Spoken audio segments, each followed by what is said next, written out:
Today I'll show you how to add multiple OneDrive accounts on the same computer, so you can keep your work files organized, your personal memories separate, and switch between them as smoothly as possible. By the end of this video, you'll know exactly how to connect more than one Microsoft account to OneDrive on your PC, and you'll understand how to keep your files tidy and accessible. Let's dive right in. First things first, let's locate your OneDrive app. Take a look down at the bottom right corner of your screen in the notification area of your taskbar. You want to find either a blue or a white cloud icon. That's the OneDrive symbol. Sometimes it's not on display right away, especially if you have lots of apps running in the background. No worries if you don't see it, just click the little upward arrow like a rooftop carrot, and that'll reveal any hidden icons. You should spot the cloud there. Once you found it, give that OneDrive icon a click. A small menu pops up. Look for the gear icon, which is usually labeled Help and Settings. Go ahead and click that, and from the drop-down menu that appears, select Settings. Don't rush this bit, sometimes the menu loads for a second. Now this brings you into the main OneDrive settings window where you control how your OneDrive syncs and behaves. Along the top, there are several tabs. You want to find and click the one labeled Account. This is where you'll see all the Microsoft accounts currently connected to this computer. For a lot of folks, there's just one listed. Maybe it's your personal account or maybe your work one. To add another account, look for the button that says Add an Account. It's usually pretty prominent. Click it and a new window will open asking you to sign in.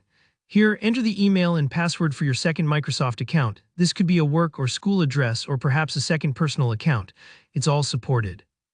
If you have two totally different roles like work and school, this is a fantastic way to keep both worlds organized while still using the same computer. Now you'll be guided through a few setup screens. Take your time through these because you'll have the chance to pick which folders you want to sync from your new account. This is important if you want to save hard drive space. For example, if there's a huge archive on your school account but you only need access to a single folder, you can select just that. Think of this like packing your digital suitcase. You're just bringing what you actually need with you. After you complete the setup, OneDrive will create a new folder for your newest account in File Explorer.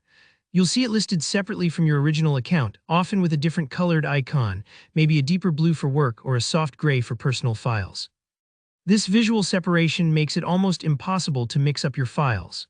If you're the kind of person who gets nervous about accidentally uploading a family photo to your work account, this little color cue is a real lifesaver.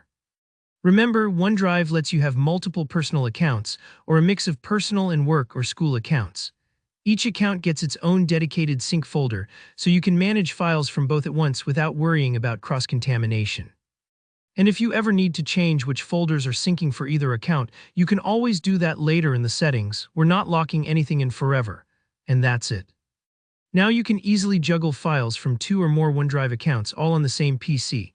If you found this tutorial helpful, give it a thumbs up. Got questions or hit a snag? Drop a comment below. I love helping out. And if you want more clear step-by-step guides like this, don't forget to subscribe and ring the bell for notifications. Thanks for watching. See you in the next tutorial.